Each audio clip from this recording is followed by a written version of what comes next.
É Alô, bom que pessoal. você. Bom dia. Eu estou aqui, ó. Estou numa situação emergencial hoje. Vai ter algum ruído aí. Vocês sabem, né, que nós temos um grau de informalidade, né? Estamos aguardando a entrada do Rocha. Até agora nada. Então vamos nós, Eustáquio. O Renato não disse se vinha ou não. Eu já convidei aqui a Suzana, né, a esposa do Eustáquio, para fazer parte desse nosso grupo aqui. Mas o Eustáquio não permitiu, não, né, Eustáquio? que- a única palavra que eu falo aqui é sim, senhora. É sim, senhora. Tudo que eu peço para o Eustáquio é o seguinte: Eustáquio, você faz isso aqui para mim, tem uma análise e tal. Ele, peraí, vou falar com a Suzana. Você faz isso aqui? Ele, peraí, que eu Não, vou não falar é com a isso, Suzana. não.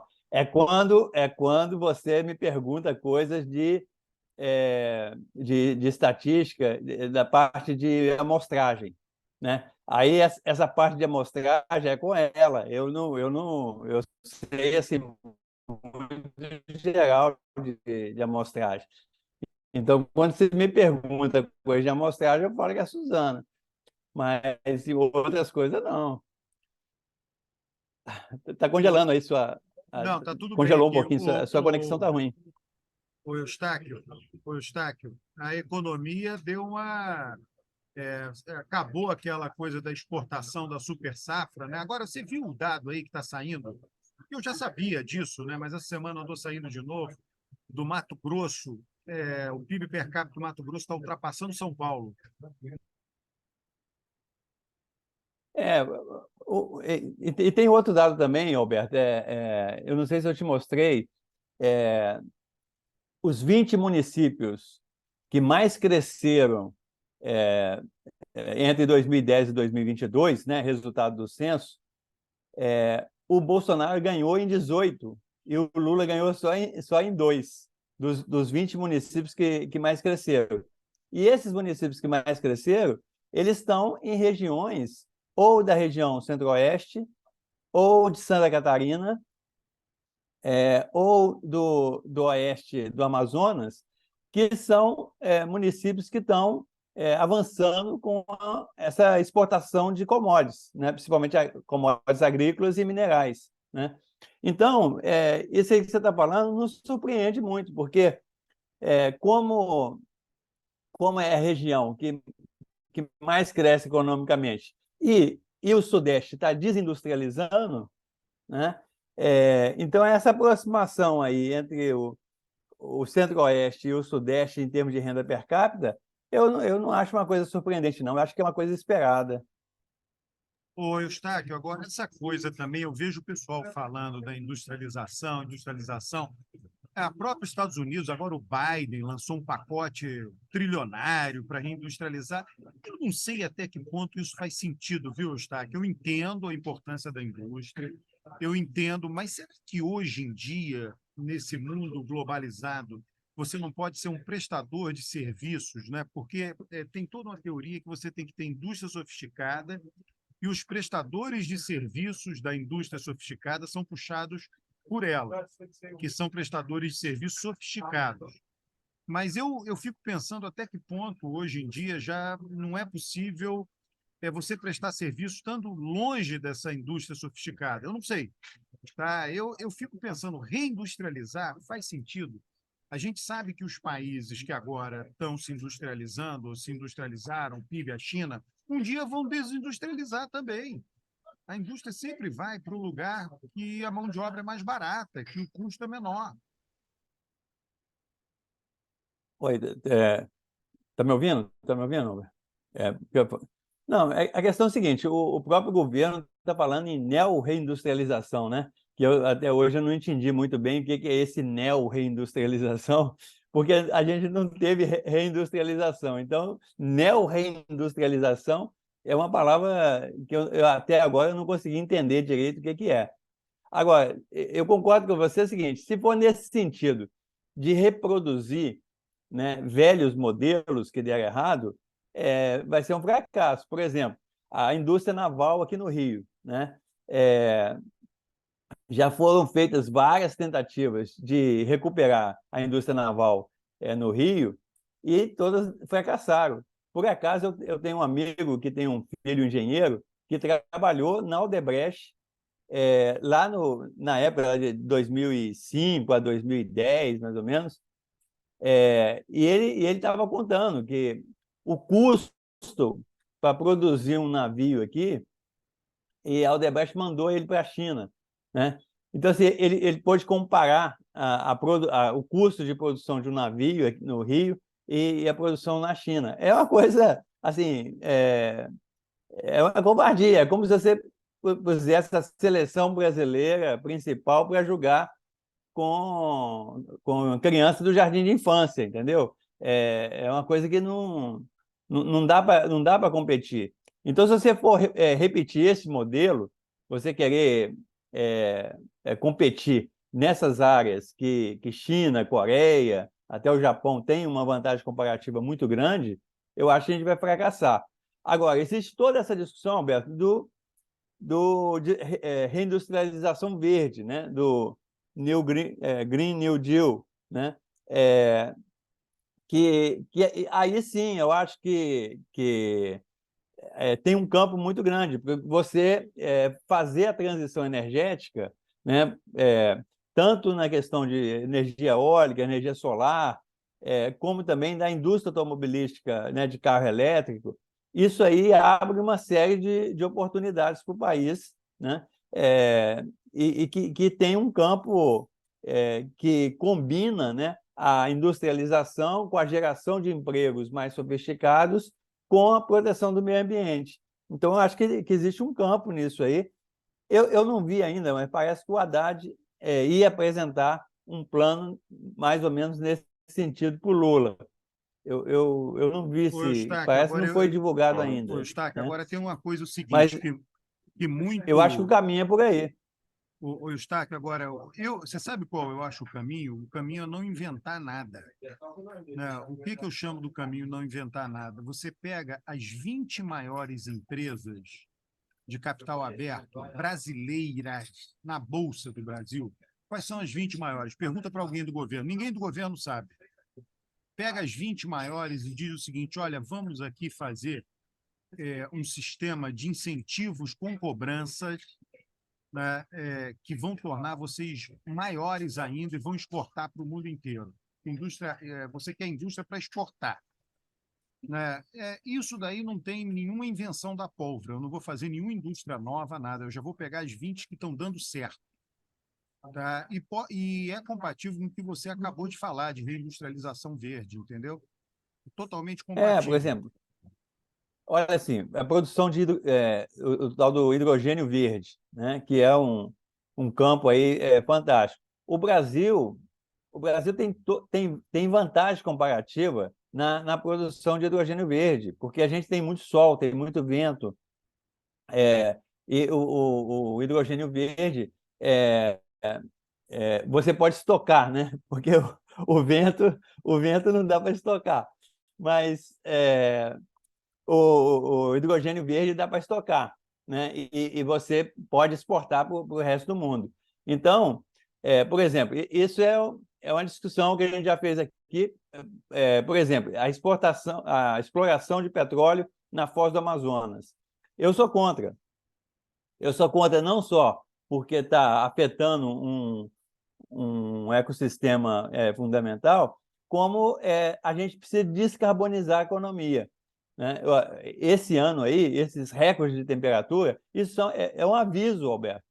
Isso que está acontecendo agora, essas ondas letais matando muita gente, é só o trailer de um filme de terror que a gente vai ter ao longo do século XXI, se a gente não mudar a matriz energética. Então, por exemplo, você está falando das maiores empresas na Bolsa. A Petrobras é uma das maiores empresas brasileiras.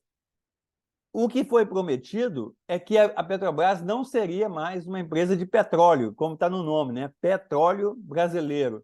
Não seria isso. Seria uma empresa de energia e não de petróleo, né? Isso que foi prometido durante a campanha. Então, de vez de explorar o petróleo na Foz do Amazonas, é preferível que a Petrobras invista, por exemplo, em hidrogênio verde, né? A produção de energia eólica, energia solar, e com isso você produz hidrogênio verde, pode atender o mercado interno e pode exportar. Então, isso é um caminho muito, muito claro que seria uma forma de reindustrializar já nessa conjuntura do século XXI, né? Eu acho que o Haddad vai apresentar alguma coisa nesse sentido para o Lula, né? E se for nesse sentido, e se conseguir fazer, eu acho que vai dar bons resultados. O Eustáquio, agora, ninguém fala, né? Porque reindustrializar para quê? Né? Para gerar empregos. Só que hoje, né, você pega a CSN, né, moro em São Paulo, sou do Rio, já passei várias vezes ali em Volta Redonda, já fui até ver jogo do Fluminense ali no Raulino de Oliveira, em Volta Redonda, você passa do lado da CSN. A CSN hoje é uma empresa ali, a fábrica, né, como se diz, a planta, né, é um negócio totalmente ultrapassado, tá? Com não sei quantos operários. Você tem siderúrgicas no mundo que você tem meia dúzia de operários. Então, o objetivo da reindustrialização é qual? Né? Gerar empregos não é, porque quem gera empregos não é mais a indústria. Tá? É puxar o desenvolvimento. Mas aí, para puxar o desenvolvimento, Eustáquio, essa indústria tem que exportar. Aquele modelo antigo, que você até vê gente ainda hoje defendendo isso, substituir importação. A gente importa tudo que vem da China, então vamos substituir, vamos fazer uma indústria aqui para substituir. Isso é uma grande bobagem. Né? Nós passamos dessa fase, não existe mais industrializar para substituir importação. Não, Você industrializa para conquistar o, mercados. isso é o modelo, esse é o modelo da América Latina versus o modelo asiático, né? O modelo da América Latina foi esse, faz barreiras alfandegárias para proteger o mercado interno e você industrializa a região com proteção alfandegária, né? E para atender o mercado interno. Então, aquilo que você importava, você vai começar a produzir internamente. O que esse modelo fracassou? Fracassou porque essas indústrias que foram montadas, elas não estavam sujeitas à competição internacional. Então, elas foram ficando rapidamente ultrapassadas. E aí tem um problema sério na América Latina, e no Brasil especialmente, que é baixo nível de poupança e baixo nível de investimento. Então, é o seguinte, você fez uma CSN há quantos anos? Quase 80 anos, né? 70 e tantos anos que foi feita final da década de 40, né? De 1940. Tem mais de 70 anos que foi feita a CSN ela não incorporou, vamos dizer assim, toda a tecnologia que foi desenvolvida nesse período, né? Então, eu vi uma matéria do dia da CSN, a poluição, né, que a CSN lança lá em Volta Redonda deixa boa parte da população doente e com problemas respiratórios. E aí, a população que foi para lá para trabalhar na CSN está processando a CSN por causa da poluição, né? E a CSN não incorporou a tecnologia de uma produção de aço mais limpa e mais eficiente. Eustáquio, tem algo mais grave, né? A CSN era aço subsidiado para a indústria automobilística multinacional fabricar e vender carro no Brasil, né? O governo Pois é. colocou ali, né, no interior do Rio, numa conciliação política, né, com linha de trem para mandar o aço, as chapas de aço para São Paulo, né, para a indústria automobilística, quer dizer, resultado de um lobby, nada tendo em vista a eficiência, né? Porque o governador do Rio era sogro do Getúlio, né? Como é que é? Genro do Getúlio, como é que chama? Eu esqueci. Amaral Peixoto. Na época. Amaral Peixoto. Amaral Peixoto. Ele é casado com a irmã tinha uma ligação ali da família que eu esqueci qual que é, com Getúlio. E era interventor, né? Então, obviamente que a primeira siderúrgica devia ter ido para São Paulo, porque é onde estava o mercado. Mas por questões políticas, colocou no meio do caminho, né? Porque a CSN está no meio do caminho entre Rio e São Paulo, por uma questão fundamentalmente política. Depois o Juscelino veio e fez uma siderúrgica em São Paulo e fez outra siderúrgica em Minas, né? Então o Juscelino atendeu aí os interesses de Minas e de São Paulo. E aí os três maiores estados brasileiros, cada um tinha a sua siderúrgica, né, para dizer que é sua, e etc. Só que, como o Brasil tem uma taxa de investimento muito baixa, ele não avançou depois disso. E qual que foi o modelo que a China comunista, o que a China fez? A China atraiu capital externo, fez joint ventures, né? Geralmente com a maior parte do capital chinês, mas 49% de capital estrangeiro, e montou uma indústria voltada para a competição internacional, né? Então, ela foi incorporando tecnologia, foi incorporando capital, ela foi se enriquecendo, né? Foi investindo em educação, tem uma taxa de poupança que é a maior do mundo, tem a taxa de investimento maior do mundo, então ela foi rapidamente renovando todo esse parque, né? E por isso que ninguém consegue competir com a China. Roberto, eu fui comprar, a minha filha comprou para mim uma luva para andar de bicicleta, que minha mão estava ficando muito, né? Comprou uma luva. Essa luvazinha boba, assim, ó, você põe aqui de bicicleta com os dedos furados, aí a luva é feita na China. Isso não tem condição, Roberto. Assim, se o Brasil não consegue produzir uma luva, né, um parafuso, aí também não tem jeito, não. Assim, o mínimo de industrialização tem que ter. Senão o Brasil não atende. Nós vamos ficar comprando tudo da China e só vendendo soja, milho, café e minerais. Não Não, mas aí sustenta, que está, entendeu? Não o sustenta a Eustáquio, população. para ficar nesse tema, né, porque o tema que agora houve uma desaceleração da economia, né, a prévia do PIB do BC, né, indicou isso, né, desacelerou a economia. Para ficar nesse tema, né, nós precisaríamos, isso que eu digo, a empresa de capital brasileiro, primeira listada na nossa bolsa é a WEG. A WEG faz transformadores, motores, faz coisas de alta sofisticação. Então, você poderia ter uma parceria do governo com a WEG, dizendo, olha, WEG, eu quero que você seja muito maior. Para que você se torne uma empresa muito maior, você vai exportar e dominar mais ainda os mercados. A WEG tem fábricas lá fora, ela é imensa. Né, e quero que você repatrie o capital. É assim que se faz. Né? Todos nós temos uma Samsung em casa, todo mundo teria que ter um transformador da WEG, uma coisa desse tipo. Né? E aí, como é que o governo tem que cobrar?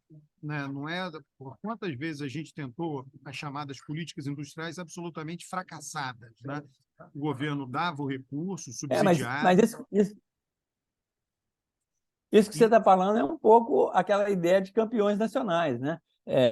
Por exemplo, o Ike Batista, que deu declarações que ia ser o homem mais rico do mundo, né? Fez várias empresas, o governo apoiou o Ike Batista e apoiou outras iniciativas dos campeões nacionais, que é uma ideia parecida com o que aconteceu na Coreia, né? A Samsung, LG, Mas aí seriam Hyundai, campeões todas as mundiais, né? empresas. Na verdade, a ideia é eles se É, tornam nacionais para serem depois mundiais. Só que essas empresas já são, elas já exportam. Elas só não são os campeões mundiais. Então, você teria, né? Você não inventa a roda. Ah, vamos pegar uma empresa do zero e fazer. Ah, não fazemos luva para andar de bicicleta. Então, vamos passar a fazer coisas desse tipo. Não, você já pega o que você já faz e é bom, já foi testado e aprovado, já exporta e é bom, e vai ficar melhor ainda. Né? Mas aí tem que ter cobrança, tem que ter resultado. Não pode ser isso aqui, o que você está falando da indústria naval, é o seguinte, tentou 3 vezes, não deu certo, vai tentar a quarta. É óbvio que isso é lobby, são algumas empresas que se beneficiam com isso, basicamente é isso. então, agora, isso exige, por exemplo, infraestrutura, né? Outro dia eu falei, eu acho que eu já falei isso aqui também, é o seguinte, há 40 anos atrás, eu ia de Belo Horizonte para Viçosa, né? Da UFMG para a UFV, eu ia em 3 horas, né? Aí, ano passado, eu voltei, eu fui de novo com minha filha lá de Belo Horizonte para Viçosa, gastei 4 horas e meia, né? Então, por quê? Porque a estrada é a mesma, só que ela tem mais movimento, tem mais quebra-mola, tem mais sinal, tem mais trânsito. Então, assim, isso nós regredimos. Isso esse exemplo que eu estou dando não é só Belo Horizonte e Viçosa, vale para quase todos os lugares aqui no Brasil. A Ô, infraestrutura é Eustáquio, muito ruim. A Via Dutra tem um plano aí já no papel de duplicar a Via Dutra, e não sai, não tem capacidade de investimento do Estado brasileiro. Quando eu vou para São Paulo O pela nosso Via Estado Dutra, gasta o recurso pagando aposentadorias do setor público. me dá uma nervosia, porque é o seguinte, as duas maiores regiões metropolitanas do Brasil, né, mais de 10 milhões no Rio de Janeiro, mais de 20 milhões em São Paulo, a Dutra, quando você sai ali depois de Nova Iguaçu, tem um lugar que tem um viaduto que só passa dois veículos ao mesmo tempo. Como que pode você ligar 10 milhões com 20 milhões e ter um pedaço da estrada que só passa dois veículos? Isso é inconcebível e é a coisa mais fácil de resolver. Né? Você podia, pelo menos, duplicar essa parte da Grande Rio aqui, né? Essa parte que vai até Queimados, Não, tem Seropédica, né? alguns pedacinhos ali duplicados, mas não a Não, Seropédica. são duplicados assim, mas Alargados, né, digamos assim. porque você tem a Você tem Baixada São José dos Fluminense. Campos, também tem. São José dos Campos, a rodovia alargada. Mas em São Paulo tem a vantagem seguinte: você tem a Carvalho Pinto. A Carvalho Pinto, quando você chega ali em Taubaté, de vez de você seguir pela Dutra, você pega a Carvalho Pinto. E aí a Carvalho Pinto é fantástica. São 3 pistas, a velocidade máxima é 120 quilômetros, nunca tem engarrafamento, né? Então, assim, o que o pessoal de São Paulo fez? Eles construíram uma outra rodovia que vai desaguar na Ayrton Senna, que vai desaguar nas marginais lá de São Paulo, né? Agora, aqui no Rio, não. Aqui no Rio, a infraestrutura urbana é horrível. E isso Mas, ô, faz com que o Eustáquio, Rio, mas, ô, por exemplo, o Eustáquio, Rio, o Rio é totalmente desindustrializado, né? Acabou com todas as indústrias do Rio de Janeiro. mas, ô, E não tem Eustáquio, agricultura. Pior é isso. O o Rio Rio- mas desindustrializou O Rio de e não Janeiro tem o tem. petróleo e a Globo, né? E agora a Não, Globo e está numa tem o situação difícil. turismo, né? O turismo, né? Vive no turismo. E a turismo. Globo está numa situação difícil, né? Mudou totalmente a estrutura de mídia, a coisa das mídias sociais, streaming, Netflix, o que fez com que a Globo, né, desse uma enxugada grande, né? Mas o grande empregador de Foi. salários altos do Rio de Janeiro, em algum momento foi o mercado financeiro, que depois migrou para São Paulo, porque a bolsa era no Rio, e depois você teve Globo e petróleo, né? Petróleo, você não sabe até quando. Você não tem aquilo que você Exatamente. falou, a empresa de energia. Ô Eustáquio, o... e na política, Eustáquio, o que você tem para destacar essa Não, semana aí? só para falar do negócio da economia, é o seguinte, né? Estava todo mundo comemorando aí, né, porque as previsões do crescimento do PIB no início do ano era menos de 1%.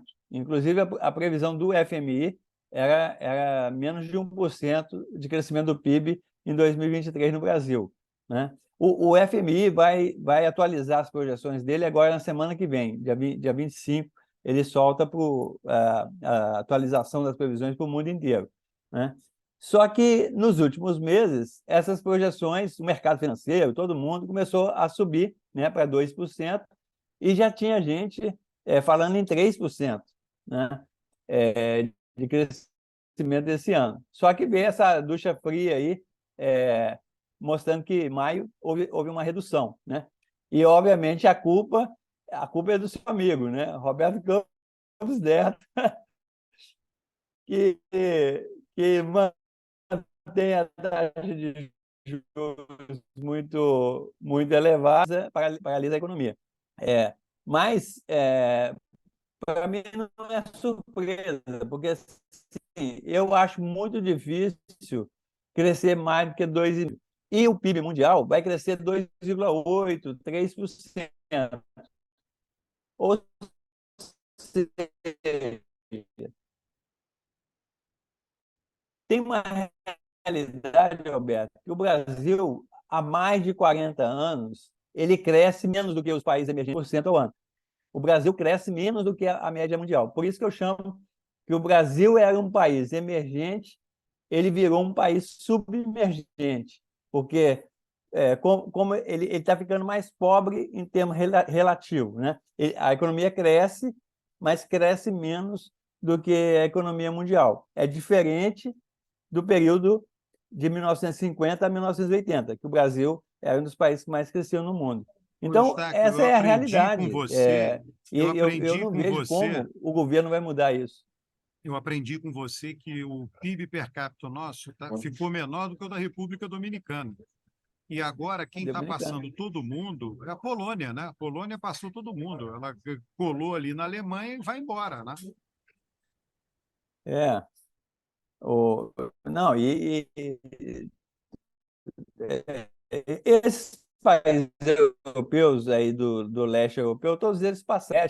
Houve uma crise aí no leste europeu. E aí é, vários países empobreceram durante um período, mas eles já recuperaram. Então, Polônia, a própria Hungria, a Tchecoslováquia, a República Tcheca agora, né? A São Eslováquia. todos puxados pela Alemanha, né? A gente sabe disso. Se a Alemanha vai bem, eles vão bem. E pela União Europeia, de um modo geral, né? Quer dizer, eles conseguiram uma estabilidade ali, tem um mercado do lado, então todos eles passaram o Brasil. A Grécia, por exemplo, a Grécia é um país que é totalmente desindustrializado, inclusive a indústria naval da Grécia, né? A indústria naval da Grécia regrediu. Os portos da Grécia foram comprados para a China. A China comprou os principais portos da Grécia, e a Grécia vive de turismo. E teve uma crise violenta aí, Mas é uma população agora no século pequena, né? XXI. É uma população pequena. Mesmo assim, obviamente, ele tem uma renda per capita o dobro da renda per capita brasileira, né? Agora, isso aí eu acho que não estranha muito. O que estranha são países latino-americanos, tipo Costa Rica, República Dominicana, né? Esses países todos passando o Brasil em termos de renda per capita. E os asiáticos, né? Os asiáticos, por exemplo, a Malásia é impressionante. A Malásia, inclusive, inaugurou agora o segundo maior prédio do mundo, né? Perdendo só para aquele prédio lá dos Emirados Árabes. A Ô, Malásia Eustáquio, mas de qualquer modo, a gente tem que sempre pensar que muitos desses países são puxados pelos vizinhos, né? Esses pequenininhos do leste europeu são todos puxados pela Alemanha. Aqueles ali da Ásia estão sendo puxados pela China. O Brasil é que tinha que puxar a América Latina, né? E o Brasil não puxa, ele vai empurrando para baixo. A gente também não tem ajuda também, nenhum apoio, nenhuma bengala de nenhum vizinho, né? A China, em algum momento, teve a bengala, digamos assim, do Japão, da Coreia. Tem bengala no sentido de exemplo, né? A gente não tem. A gente tem um exemplo de submergente, que é a Argentina, né? E a Venezuela, então, nem se mas fala. mas o Chile, por exemplo, é, o Chile teve uma época que ele tinha uma renda per capita menor do que o Brasil, e agora ele ultrapassou totalmente o Brasil, né? É, o Lula falou que o Boric é novo, que está atrasado, sedioso, né? Sedioso é que tem sede, né? Mas o Chile é o país que tem a maior renda per capita da América do Sul atualmente, né? E nesse sentido o Brasil ficou para trás. Ô, Mas Eustáquio, vamos para a política lá. bom, você que tinha levantado alguns temas da política, né? Uma possível reforma ministerial, né? Coisas do gênero, né? Reforma não, mas mudanças Então, aí para abrigar o Centrão. mas não, eu levantei essa questão da reforma ministerial, eu queria ouvir a sua opinião, né? Você que entende disso. É, o Rocha tinha falado no programa anterior que, que o Lula não ia mexer nos ministérios que tinham governadores do PT, né? E parece que o Wellington Dias pode ceder o Bolsa Família para o Centrão, né? É, e outros ministérios importantes ali Bom, para eu garantir sempre a vejo base. essas notícias da imprensa sempre com temendo o pé atrás, né? Porque o jornalista não tem nada para escrever? Ele vai lá e conversa com a fonte, né? Que não pode revelar a fonte. Aí a fonte diz: não, fulano está fraco. Né? Que fonte é essa? Né? A fonte está querendo o quê? Qual o objetivo da fonte? A fonte pode estar testando alguma coisa, pode ser um balão de ensaio, a fonte pode ser o Palácio Planalto, o gabinete vizinho do presidente da República, pedido de Lula, ou não. A fonte pode ser um senador que está almejando aquele cargo. É uma confusão danada, né? Eu não vejo por quê. Aí entra a análise, né, Eustáquio? Uma coisa que os políticos fazem, muitas vezes eles até falam numa determinada direção, mas aí quando você vai fazer a análise, você diz: não, isso não é crível, provavelmente isso não vai acontecer. E por que provavelmente isso não vai acontecer? Porque não é o perfil, porque não tem a, como é que a armação política, né?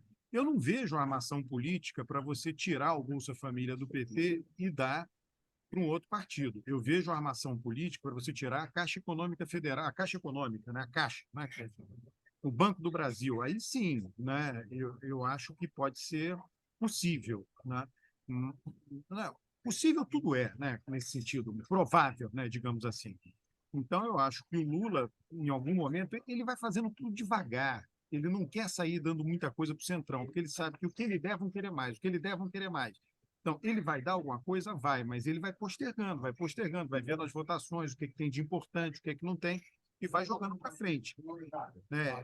E o que ele faz muito bem, né? É a velha história, é um negociador. Tem um poder de barganha, não tem todo o poder de barganha, senão seria um ditador, estamos na democracia. Ele é um negociador, está usando o poder de barganha dele. Quanto mais ele puder usar, ele vai usar. E esse negócio aí do deputado do PL que fez o L? Mas você viu, né? Tem aquele Carlos Jordi do PL, que é um super bolsonarista radical do Rio de Janeiro, né, que diz: olha, ele não deveria ter sido expulso, né, porque ao ser expulso, tem uma pressão interna, esse cara, né, então o Valdemar possibilitou que ele troque de partido sem perder o mandato. A proposta do Carlos Jordi era tirar tudo que o deputado tinha direito dentro do partido. Diz ali, ele vai ficar, a gente tira o alimento dele, ele vai morrer de inanição, ele vai ter que pedir para sair. Secar ele ali. Secar ele. Ele vai pedir para sair e a gente pega o mandato dele. Né? Então, e o Valdemar, eu nunca vi uma expulsão tão amigável, chama para uma reunião, né? Bate o papo, olha, teria que te expulsar, Pede, mas pede desculpa, né? Pede pede desculpa, né? desculpas. Bem Desculpa, a eu tradição. vou te expulsar. É. Eu vou te expulsar aqui. O que nós estamos vendo é uma quebra de tradição, é alguém sendo expulso por isso, né? Isso é uma novidade no Brasil. O que mostra, de fato, a polarização, a radicalização, o PL criando essa cara de partido de direita, de substituição do PSDB, né? De substituição do ponto de vista de ocupar a direita e pegar esse voto de direita. Né? Não estou falando de substituição em termos intelectuais, de formulador de política pública, nada disso. Roberto, mas esses dados aí de melhora da avaliação do Lula e tal, você acha que o Bolsonaro está perdendo espaço mesmo ou é só um refluxo temporário? Como é que é? Como é que você vê isso? A minha visão, o Eustáquio, eu tenho uma visão que a sociedade brasileira ela ficou mais demarcada, né, o voto presidencial. Né? Basta olhar o que o resultado presidencial nos ensina. Vamos olhar, todo brasileiro vai lá e olha o dado, não sou só eu. Né? Quem está nos acompanhando é só ir lá e abrir qualquer dadinho de resultado de eleição presidencial. 94, Fernando Henrique ganha no primeiro turno. 98, Fernando Henrique ganha no primeiro turno, ou seja, uma folga tremenda. Depois, 2006 2002 e 2006, Lula ganha no segundo turno com 20 pontos de margem, uma folga imensa. Depois Dilma ganha com 12, diminuiu a folga. Depois Dilma ganha com 3, diminuiu a folga. Depois Bolsonaro ganha com 10, mas Bolsonaro ganhou com 10 num cenário muito ruim para o PT. Né? Que o PT estava no fundo do poço. E aí depois Lula ganha com 2. O que todos esses resultados nos ensinam? Que as eleições presidenciais foram ficando cada vez mais apertadas. Né? O que significa que tem pouco eleitor flexível para mudar de voto. Você acha que o Brasil continua dividido? Continua dividido. E eu acho que é uma coisa meio que veio para ficar, entendeu? Pode até não ser polarizado, mas certamente dividido. A direita se reconhece como tal e sabe quem a representa, os eleitores, e os eleitores de esquerda se reconhecem como tal e sabem quem os representa. Né? E você tem um pequeno percentual, talvez no passado esse percentual fosse 10, né? Tanto é que Lula ganhou com 20 pontos, Fernando Henrique ganhou no primeiro turno, depois esse percentual deve ter caído para 5. Talvez ele hoje seja uns 3 ou 4. Né? Se for 4, significa que um presidente pode derrotar o outro com a margem de 8. Se for 2, a margem máxima vai ser de 4. Né? Então, a gente sempre vai ver, eu acho, que flutuações pequenas a partir de agora. Eu acho que o Brasil mudou, o Brasil ficou muito mais demarcado. O eleitor do PT se reconhece como de esquerda e reconhece que o PT representa seus interesses. O eleitor de Bolsonaro, um pouco do PL, se reconhece como de direita e reconhece que esse grupo e esse político representa os interesses dele. Né? E acho que isso está muito demarcado. Repito, veio para ficar. Eu acho, a impressão que eu tenho é essa mesmo, que a sociedade continua dividida, se bem que eu acho que o Lula está conseguindo administrar bem, ele está conseguindo administrar bem e diminuir as tensões, né? Veja só, Eustáquio, dividida ela sempre foi. O que eu estou tentando chamar a atenção é que a divisão dela, ela se tornou, quer dizer, aquele grupo no meio, que era um pouco maior, né, que era um grupo mais fluido, né, ele podia ir para um lado, para o outro, ele diminuiu. Então, a divisão ela passou a abarcar mais gente. Né? E essa divisão pode ser mais ou menos polarizada, né? Mas ela é uma divisão clara. Mas você vê um cara como Ciro Nogueira, né? Que era um homem forte do bolsonarismo no governo passado e tal, ele está se aproximando, tá se aproximando do PT. É impressionante Mas é isso. por causa do estado dele, né? O estado dele é um estado que vota no PT. Né? Ele foi para o bolsonarismo para morder o governo, né? O velho governismo brasileiro, conseguir recursos, acesso ao governo, recursos do orçamento, nomeações, blá, blá, blá, blá, blá, tudo que a gente já sabe. Só que ele sabia que aquilo ali tinha limite no eleitorado dele. Agora ele está voltando para o eleitorado do estado dele. Né? Basicamente é o que está acontecendo. Né? E ele fica nessa gangorra. Né? A gangorra que não tem jeito. Alguns não ficam. Quem é do PT não fica nessa gangorra. Então vai ter um período de vacas magras de acesso a recursos do governo federal. Ô, Roberto, parece que o Rocha está querendo entrar aí, não? Não veio aqui, tá? Não apareceu aqui. O Eustáquio, a Ele, gente vai ter... ele falou que ele estava sem internet. E por isso que ele não entrou. A gente, de qualquer modo, a gente está caminhando para o final aqui da nossa, porque eu vou ter um compromisso agora logo em seguida, viu?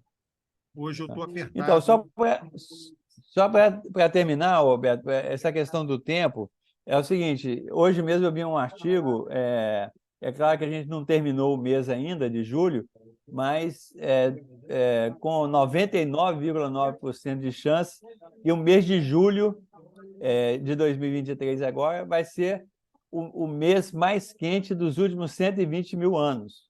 Né? É uma coisa muito impressionante. E pior é o seguinte, que é esse negócio, é um alerta só, né? Porque se está ruim agora, vai piorar mais na frente. E a gente está no inverno, né? Eu, inclusive, estou aqui de roupa de inverno. Exato. Para marcar aqui, eu acho que vai ser a última vez que eu uso uma roupa de inverno, porque o verão vai começar, o inverno vai começar a esquentar e depois a gente vai ter um verão muito forte. Pode ser que o nosso Isso verão tem seja muita o pior consequência. de todos, hein, Eustáquio? Por causa do El Niño também, né? Porque por causa o El Niño, o forte do El Niño vai vir no final do ano, início do ano que vem. Então, vai pegar exatamente o nosso verão aqui. Né? Então, assim, temperatura RI 40 graus para cima, né? Vai ser assim. Eustáquio, então é isso aí. Hoje o nosso amigo Rocha teve dificuldades por força maior de internet. Renato não veio, ficamos nós dois aqui. É sempre muito agradável conversar com você. O Renato deve estar ocupado com a SPBC, que a SPBC acho que começa semana que vem. Ah, tem isso. É, e vai ser em Curitiba, né? Então, eu acho que o Rocha também vai participar lá da SPVC. Então, felicidade aí pro Rocha e pro Renato no Congresso da SPVC. E o Lula também vai. Falou.